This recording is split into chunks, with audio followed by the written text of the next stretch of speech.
설명하네. 고맙습니다. 잠깐 기도하시겠습니다. 하나님, 우리 성도들이 이렇게 모여서 예배합니다. 주님, 성도들의 마음을 잘 아실 줄 압니다.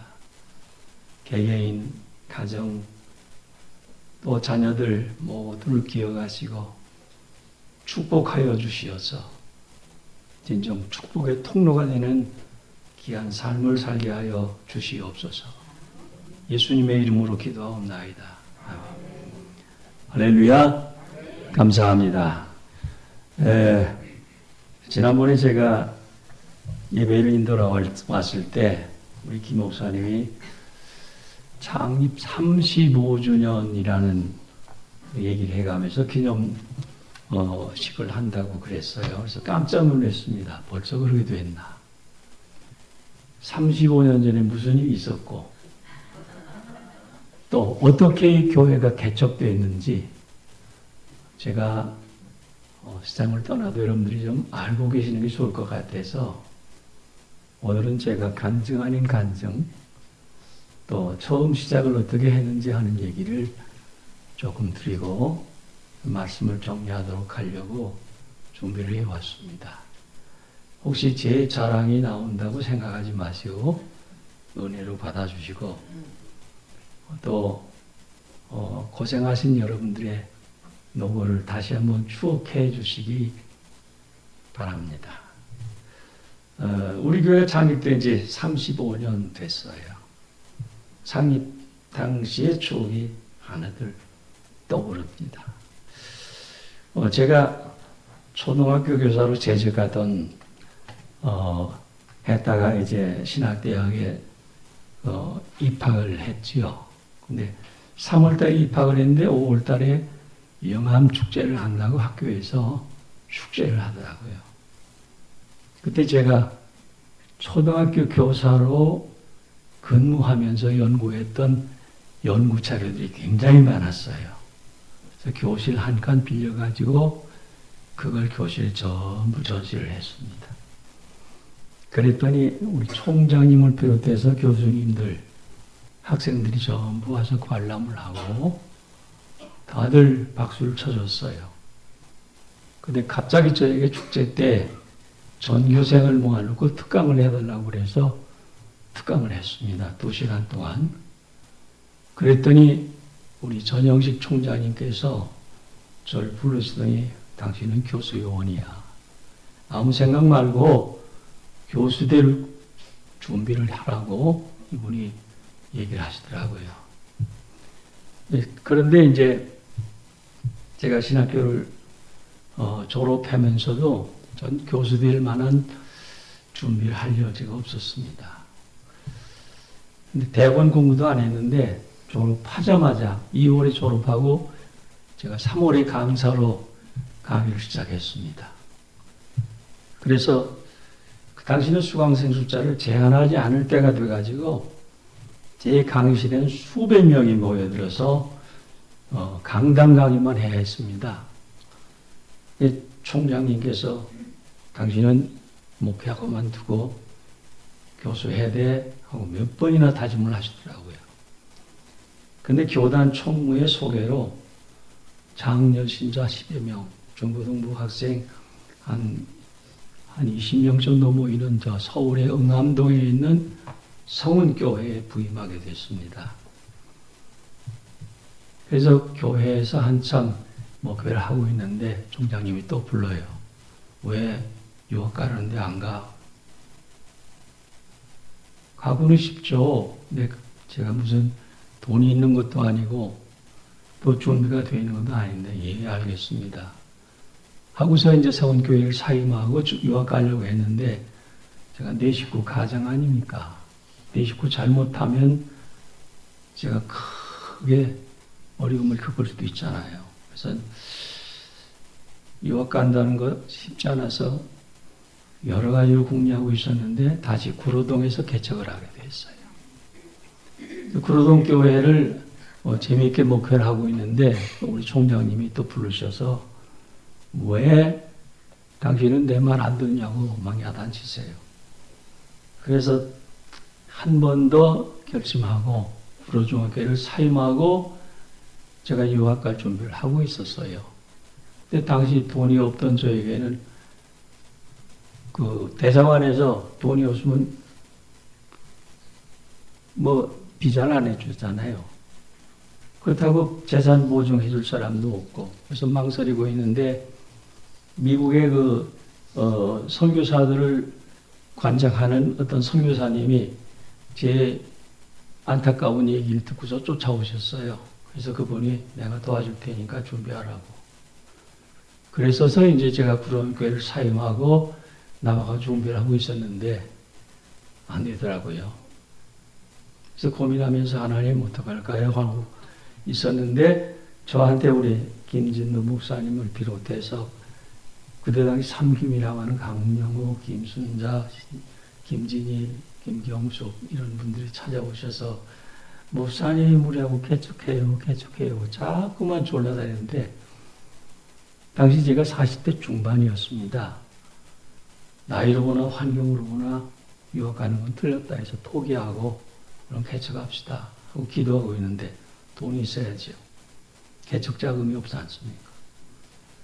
그러다가 이제 기도하는 중에 어떤 안양 지역에 평촌 신단지가 들어온다니까 거기를 개척 후보지로 하고 준비를 하자 하고 기도하고 있었는데 제 안타까운 모습을 보던 제 동생 이망빈 집사가 저 몰래 고향집으로 내려가서 아버지를 설득합니다. 아버지, 형을 도와주셔야 되지 않습니까? 그래서 그분이 살고 계시던 시골집 그리고 농사짓던 열마지기에 논하고 그 다음에 가지고 있던 텃밭 좀 있었어요. 그걸 다 팔아가지고 그걸 그분이 저하고 그 동생 집사하고 반반씩 나눠줬습니다. 그게 그때 돈으로 35년 전에 2천만 원이었어요. 저한테 1,000만 원, 동생한테 1,000만 원.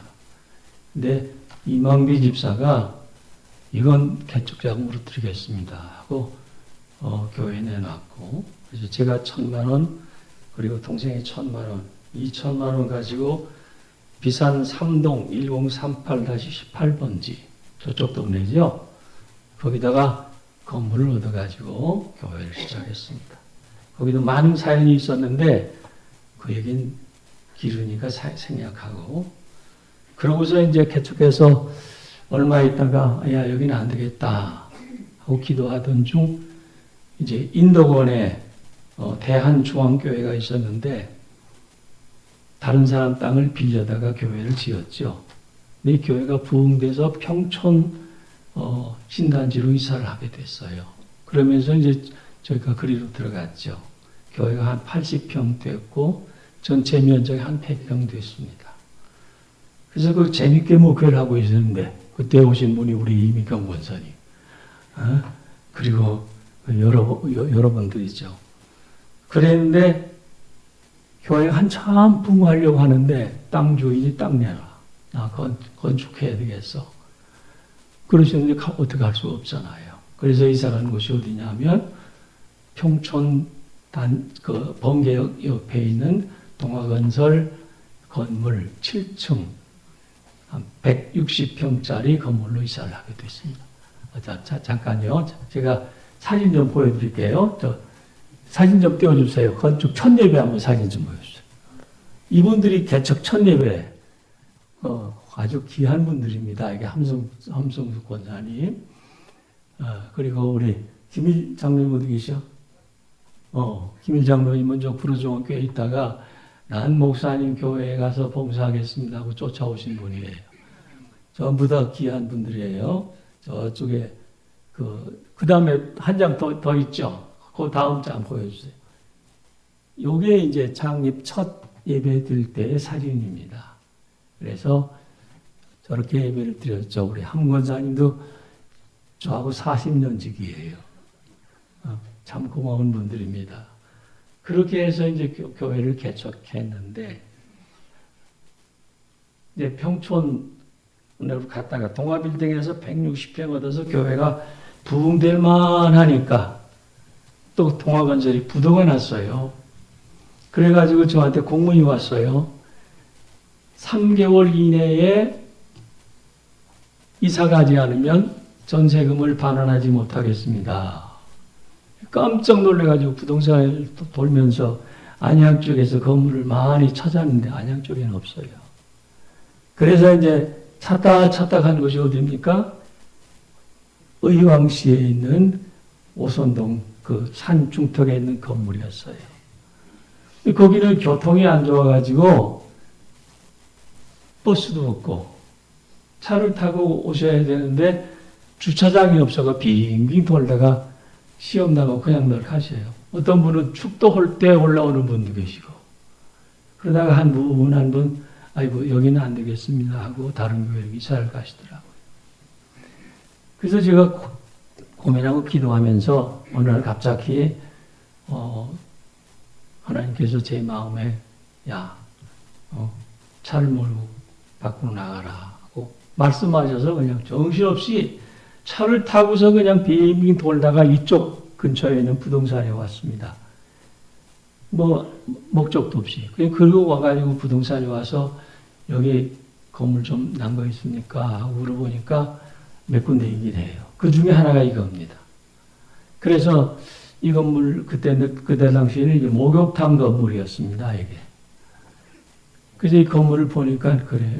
일단 이사한 가도 좋고, 교회당으로 괜찮겠다 싶어서 알았습니다. 하고서 이제 우리 주일날 성도들하고 같이 이제 우리 직원들하고 같이 상의를 하는데, 우리 신지복 집사님이 절대 안 된대요. 왜 그러냐니까 제가 건축 전문가인데, 아무리 봐도 건물이 마음에 안 듭니다. 그래서 제가 그랬습니다. 집사님, 나는 건물이 아닌 지역을 봅니다. 이 도심 지역에서 숲을 낀 공원, 바로 앞에 둔 교회가 어디 있습니까? 건물은 다시 지을 수 있지만 이런 장소는 찾을 수 없을 것 같습니다. 그러니 집사님은 반대하셔도 저는 하겠습니다. 하고선 계약을 했어요. 그렇게 해서 이제 계약까지는 했는데 잔금 치를 돈이 있어야죠.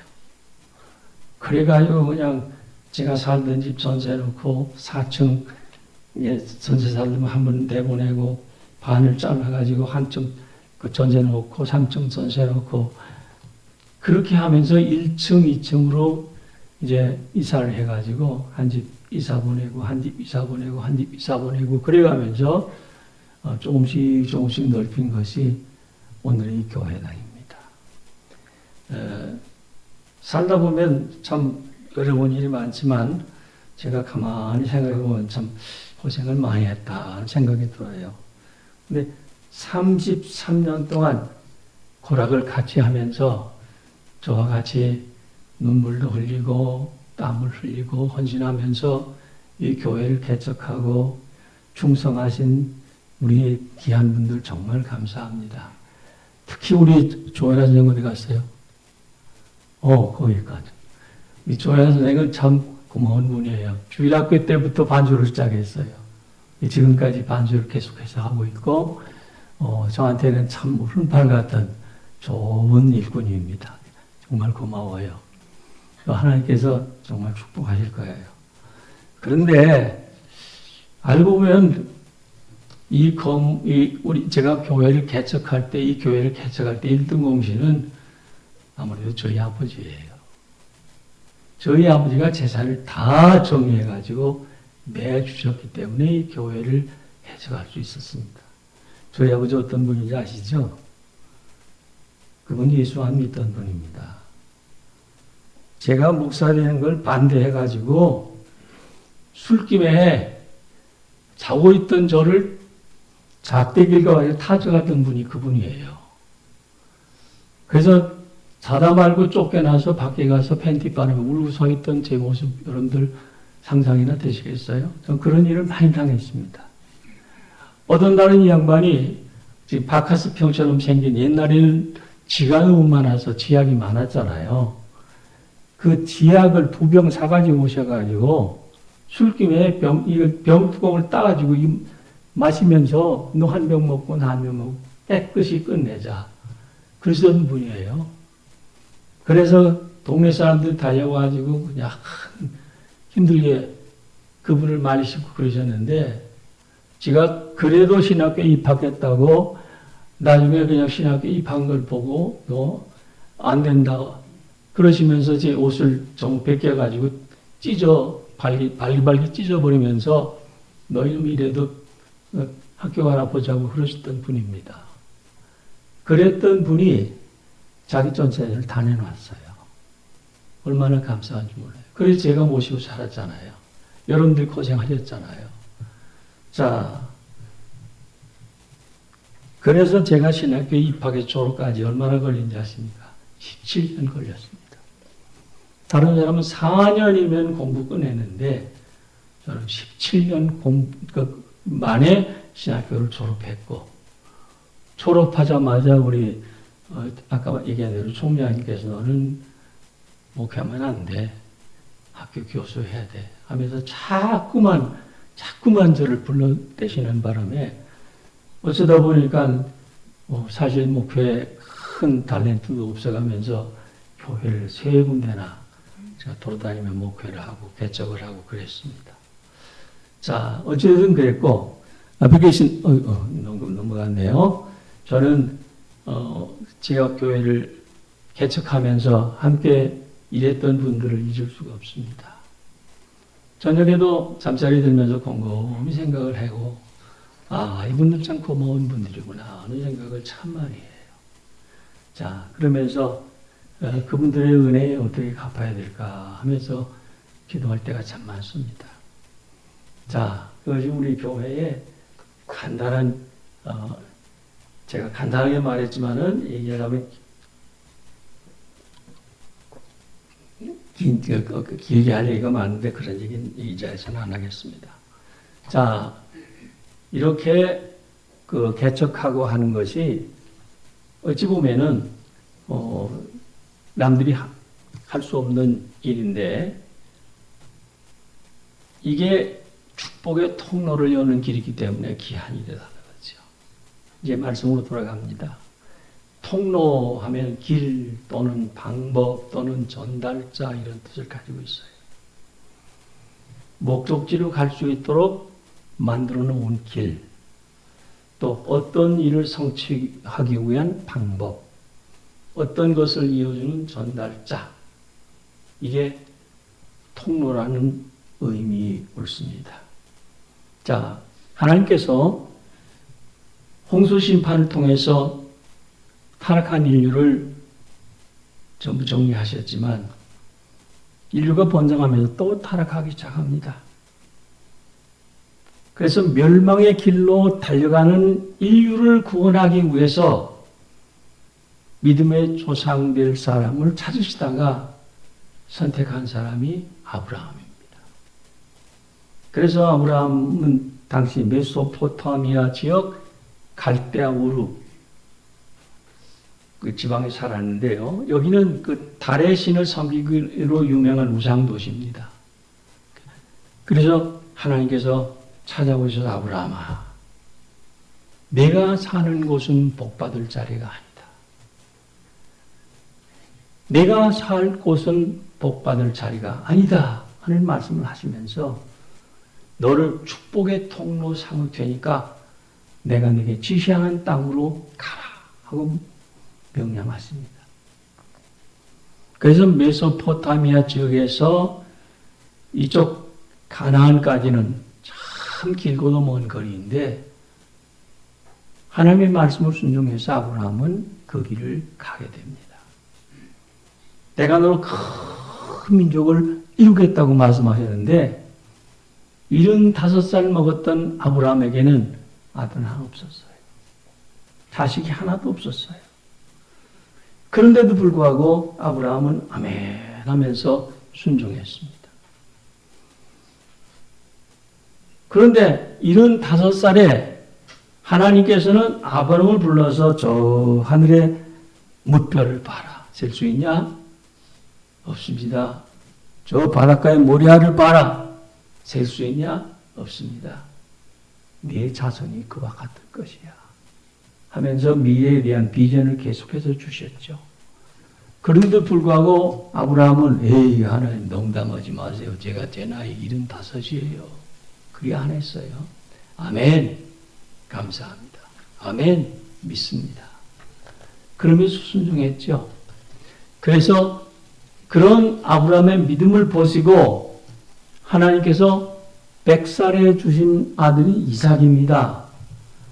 근데 이삭을 주시고 그 아들이 장성해가고 청년쯤 되니까 하나님께서 아브라함을 다시 부릅니다. 아브라함아, 예? 네 아들 이삭을 내한테 제물로 바쳐. 그러니까 아브라함은 아멘 하고 순종했습니다. 그리고 그 이삭을 데리고 모리아 산으로 데리고 와서 마침내 칼을 높이 들어서 이삭을 하나님께 제물로 바치려 할 때에 하나님께서 깜짝 놀라십니다. 아브라함아, 네 칼을 멈춰라. 네 칼을 멈춰라. 하나님은 아브라함의 귀한 믿음을 보시고 너무너무 감격하셔서 아브라함아, 네가 축복의 통로야. 네가 축복의 통로야. 너를 통해서 많은 민족이 구원을 받고 너를 통하여서 내 자손이 번창하고 복을 받을 것이다 하고 말씀하시면서 아브라함에게 은혜를 내려주셨습니다. 여러분, 축복의 통로가 된다는 건 참 귀한 일이죠. 축복의 통로가 된다는 것은 아무나 할 수 있는 일이 아닙니다. 상당히 많은 사람들이 사탄의 노리개가 되어서 하나님을 거역하고 불순종하고 매가지 방탕한 생활을 일삼고 다른 사람까지 끌어들여서 그야말로 온갖 손해를 다 입히고 그리고 타락하고 방탕하면서 저주의 통로가 되는데 하나님 앞에 선택받아서 축복의 통로가 된다는 건 아무나 할 수 있는 일 아니잖아요. 그런데 아브라함은 하나님 앞에 선택받은 귀한 믿음의 사람으로 하나님께서 정말 기뻐하시고 복 주시면서 그를 축복의 통로로 사용하실 수 있도록 그런 하나님 앞에 순종한 사람입니다. 그래서 그 아브라함을 통해서 자손이 복받고 가문이 복받고 민족이 복받고 그리고 아브라함의 믿음을 따라서 신앙생활하는 모든 사람들이 복을 받는 놀라운 역사가 일어났던 것입니다. 여러분도 아브라함처럼 축복의 통로가 된다는 건 정말 귀한 일입니다. 저는 저를 통해서 제 동생들, 또 우리 어머니, 아버지, 또 저를 통해서 우리 처갓집에 모든 식구들이 예수 믿고 구원받게 된 거 정말 감사해요. 여러분도 그렇게 생각하시는 분들 계실까요? 나 때문에 우리 남편이 예수 믿는다. 나 때문에 내 아내가 예수 믿는다. 나 때문에 내 자식들이 예수 믿는다. 그래서 그들이 구원의 길을 가게 됐고 그들이 하나님의 축복을 받아 누리는 축복의 통로가 되어가고 있다. 이거 축복 중에 축복입니다. 다른 축복이 뭐 있어요? 제가 요즘에 요양원에 계속 봉사활동을 다니고 있는데 가보면 기가 막혀요. 응? 옛날에 잘 살았던 사람도 얼굴 보면 좀 있는 것 같아요. 얼굴 보면 참 귀티가 나요. 그런데도 영원히 와서 치매에 걸려서 큰 난리를 피는 거 보면은 아이고 불쌍하다. 그래서 제가 그분들에게 가면 기도해주고 복음 전하고 그러는데 그것만 가지고 부족해서 그분들을 위해서 인형을 해주려고 요즘에 특별히 그 인형을 다시 시작하고 거의 연습이 끝나가고 있습니다. 정말 우리가 하나님의 구원받고 은혜 안에 산다는 것도 귀한 일인데 나와 내 자식들에게 그리고 내 이웃들에게 그리고 이 나라의 민족에게 축복의 통로가 될 수 있다고 하는 것은 축복 중 축복이라 이 말이에요. 여기 하나님께서 말씀하십니다. 아브라함에게 뭐라고 말씀하십니까? 너로 인하여 너로 인하여 땅에 있는 모든 족속이 복을 받으리라. 만약에 하나님께서 오늘 이 시간에 여기 찾아오셔가지고 여러분들을 향해서 너로 인하여 네 가정이 복받고, 너로 인하여 네 자식들이 복받고, 너로 인하여 네 이웃이 복받고, 이렇게 말씀하신다 한다면 여러분들이 얼마나 좋으시겠어요. 우리 교회가 개척이 돼서 여기까지 왔는데 우리 교회의 사명이 뭡니까? 참민누리 교회로 인하여 구원받는 사람이 점점 많아지더라. 이게 얼마나 귀한 일입니까? 참민누리 교회로 인하여 하늘의 신령한 복받는 자가 점점 많아지더라. 이렇게 될 때에 이 교회는 얼마든지 축복의 통로가 될 수 있다는 사실이에요. 그리고 이 일을 위해서 부름받아서 장로가 되고, 또 집사님이 되고, 권사님이 되고, 또 성도님들이 돼서 함께 동참한다는 것은 정말 귀한 일입니다. 그렇지 않습니까? 우리 김영 전장님 어디 계세요? 우리 장로님 제가 저 구로동에서 만난 분입니다. 저분 총각 갓 결혼한 그 신혼부부 때 이제 우리 권사님하고 저 시흥 언덕반지에 사는 거 봤어요. 그리고 그동안 살아오시면서 있었던 여러 가지 일들을 제가 쭉 곁에서 지켜봤잖아요. 방황할 때도 많았잖아요. 근데 지금 얼마나 복 받았어요. 참 귀한 일이잖아요. 나 때문에 내 아내가 복받고, 내 남편이 복받고, 나 때문에 내 자식들이 복받고, 나 때문에 교회가 복받고, 나 때문에 모든 사람이 복받고, 이거보다 더 큰 축복이 어디 있어요? 여러분들이 이제 좀 나이 좀 들어보세요. 다 소용없어요. 재산 다 필요 없어요. 다 놓고 가야 되잖아요. 아시잖아요. 아이고, 아무리 멋지게 꾸며도 늙어지면 다 소용없더라고요. 그러니까 다 내려올 때가 가까이 온다는 거 기억하셔야 되죠. 제가 이제 많은 분들을 찾아가면서 늙은이들 많이 만나지 않습니까?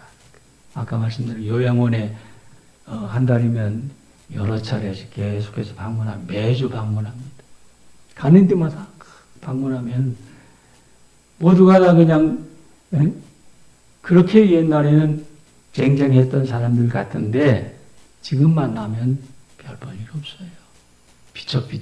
비척비척하고 말도 어두워지고 생각하는 것도 행동하는 것도 그렇고요. 옛날 우리 부흥회를 인도하시던 이성모 목사님 재산 많아 무엇해 그 생각이 나요. 우리가 가야 할 곳은 정해져 있지 않습니까? 우리가 하나님의 축복의 통로가 돼서 하나님의 영광에 쓰임 받는다는 게 이보다 더 귀한 일이 어디냐 이 말이에요. 여러분들이 35년 동안 저를 도왔고 또 함께 개척하면서 눈물도 많이 흘렸고 고생도 많이 했고 땀도 많이 흘렸지만 그 모든 것이 결코 헛되지 않아서 우리 참빛누리 교회가 좀 아쉬운 점도 많지만 이만큼 성장했습니다. 제가 지나간 세월 쭉 이 교회를 다녀간 분들 쭉 살펴보니까 1000명이 넘을 것 같아요. 교석도 쭉 뒤져보니까. 그분들도 다 있는 초소에서 믿음 생활 잘하고 계시줄 압니다. 어찌됐든 축복의 구원의 통로가 된 것은 참민누리 교회입니다. 이 교회를 통해서 예수 믿었고 이 교회를 통해서 구원받았고 이 교회를 통해서 가정이 복받고 이 교회를 통해서 그들이 하나님 앞에 인정받는 사람으로 성숙했고 또한 여러분들이 그렇게 성숙해져 가고 있고 여러분들의 자녀들이 복을 받고 있으니 이보다 더 귀한 일이 어디 있습니까? 우리가 하나님 앞에 감사할 것은 하나님 믿음의 조상 아브라함이 축복의 통로가 되었던 것처럼 나도 축복의 통로가 되어서 이렇게 쓰임받게 된 것 정말 감사합니다. 참빛누리 교회를 통해서 예수를 알았고, 참빛누리 교회를 통해서 내 가정이 구원받았고, 참빛누리 교회를 통해서 많은 사람들이 우리 하나님 앞에 나와서 축복받는 일이 앞으로도 계속 되어진다 한다면 정말 감사하겠나요. 이런 마음 가지고 여러분들이 35주년 기념 예배를 함께 드렸으면 참 좋겠어요. 그래서 제가 벌써 35년 됐네 하고 저를 돌아보니까 벌써 이제 나이가 80이나 됐어요. 그래서 그래도 내가 하나님 앞에 보람있게 살았구나 하는 생각을 가끔 하면서 오늘 여러분과 함께 축복의 통로가 된 것을 감사하면서 하나님께 영광 돌리자 하는 마음을 가지고 말씀을 준비했습니다. 기도하십시다. 하나님, 우리 성도들이 35년 전에 뜻을 같이 해서 교회를 개척했습니다. 참 고생들 많이 하셨고 개척자가 마셔야 할 쓴 잔도 많이 마셨고 어려움도 많이 겪었고 눈물도 많이 겪었고 고생도 많이 했습니다. 하나님 다 기억하시고 축복해 주시옵소서. 개척자의 고생한 보람으로 오늘 이 교회가 이루어졌고 이 교회를 통해서 많은 사람이 구원받기를 소망합니다. 개인이 구원받고 가정이 구원받고 그리고 교회가 더 큰 사역을 감당함으로 하나님의 큰 뜻을 이루어질 수 있도록 도와주시어서 진정 우리 교회가 하나님께서 기억하시고 하나님께서 함께 하실 만한 축복의 통로가 되게 하여 주시옵소서. 주님 진실로 감사드립니다. 예수님의 이름으로 기도하옵나이다. 아멘.